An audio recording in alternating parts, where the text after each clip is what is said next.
There's three mechanisms that we all use as human beings, and you'll want to write this one down. I'll probably visit it again later. I'm almost uncomfortable sharing this because it's so powerful, and you have to use this willingly.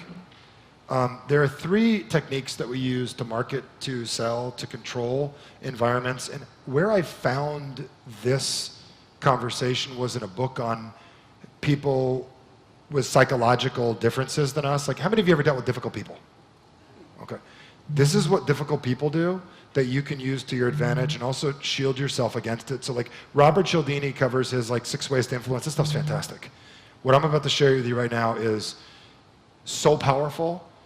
When you get this, is enormous. So the number one thing that I learned is that there's 3 elements that when you get them, you can shield yourself from anybody doing it to you, but also you can use it sparingly yourself.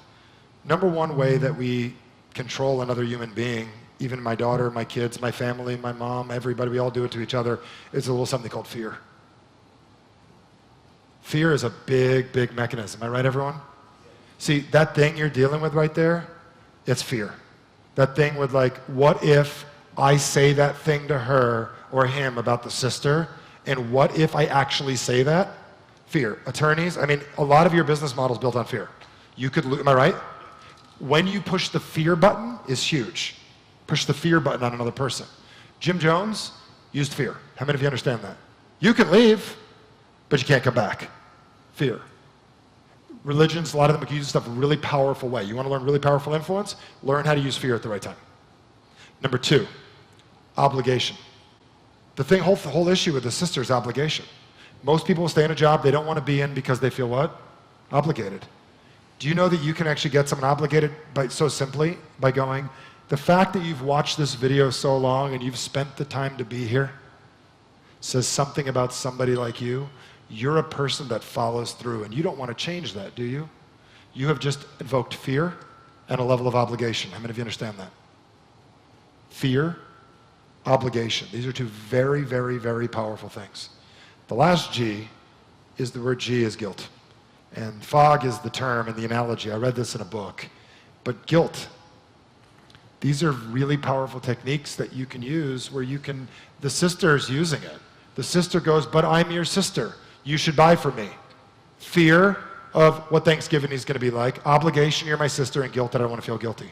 How many of you understand that person's got that person totally screwed up? That's how you influence a person.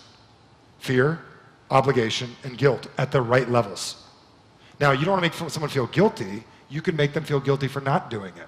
You can make them feel guilty for not taking the action or the thing that they want to do.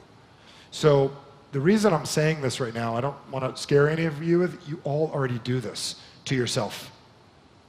Some of the reasons you don't do the things you want to do is out of fear. Certain things you feel obligated to other things, like you don't grow your business the way you want to grow. Like some of you didn't even want to come today because you're like, but you already were obligated and you didn't want to feel bad. You want Deanna to not like you. You feel guilty. You committed. You bought the plane ticket. How many of you know what I'm talking about? You do it to yourself all the time. We all do this. So on a regular basis, we're using that. Where to pop one of those at the right time at an appropriate level. Do you understand what I mean by appropriate level? Abusing that could be very, very dangerous, okay? Fear, obligation, and guilt. These are 3 things your kids do it. Kid says to you, Daddy, will you buy me this? You don't want them to not like you later on down the road. So what is that? Fear. Everyone catching this? Well, you told me you were going to do it if I did my homework.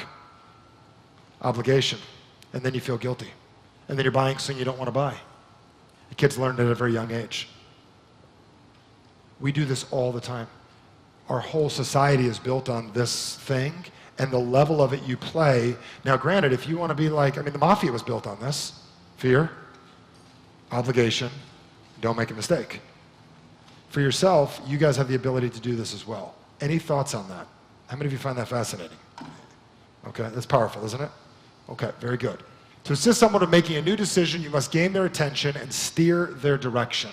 So our job is to get a person's attention. So let's go back to your example here for a second. Your example with the sister. The first thing we want to do is, these markers aren't working that well. We're going to return these boards. Our job, primarily, is to get another human being's attention. Now, how you get their attention is physical attention, but there's also having a new thought than the one they've actually had before. So when you say to somebody, how important is your relationship with your sister? Because I'd like to help you keep it and make it better. Do you know that giving your sister $19,000 that you didn't have to is going to make the relationship uncomfortable? Now I've got your what? Your attention. Our job as human beings is to grab and hold the attention of another person. So whenever you're doing a presentation, video, sales pitch, whatever you do, your first primary thing is, I got to get their what, folks, right up front? Attention. You got to be thinking, how do I get their attention? Before you do fear, before you do anything, our number one job is, I've got to grab and hold their attention for a period of time so I can actually get across to them. That's our biggest mechanism that we've got to be able to use.